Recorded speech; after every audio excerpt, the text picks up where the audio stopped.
انت خايف تبدا كونتنت بسبب ثلاثة اصحابك قاعدين معاك على القهوه يمسكوك بقى يقعدوا يقولوا لك ايه يا عم البلوجر وصل، ايه الكلام يا عم البلوجر، الدنيا معاك عامله ايه، عملت كام النهارده والكلام ده.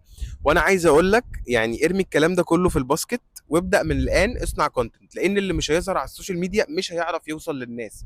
وفي طريقه اسمها فايرال كونتنت بتوصلك للناس من غير ما تدفع جنيه في اعلانات مموله، وبعلمها لك لو بعت لي زيرو على الرقم اللي في البايو على الواتساب. وبكون معاك ستيب باي ستيب في خدمه الكوتشنج لفتره طويله لو انت عندك بيزنس وعايز تقومه او لسه عايز تصنع كونتنت من الزيرو. فلو مهتم ابعت لي. فمن الان ابدا ان انت تصنع كونتنت حتى لو مش معايا، مع ايا كان مين، علشان ظهورك على الانترنت ده حاجه مهمه. لو انت بقى بتقدم اي حاجه، عندك موهبه، عندك خدمه عايز تبيعها، مش عارف الكلام ده كله، عندك منتجات برودكتس، ما عندكش بيزنس وعايز تطلع تصنع كونتنت جاست ان انت بتعمل اي حاجه بتشغل فيها نفسك، وده اللي انا بفضله. لو انت ما بتعملش اي حاجه ابدا ان انت تعمل كونتنت عشان تشغل وقتك وتلهي وقتك في حاجه مفيده، انت بتستفيد وتبدا تفيد الناس. فلو مهتم ابعت لي زيرو على الواتساب اللي في البايو.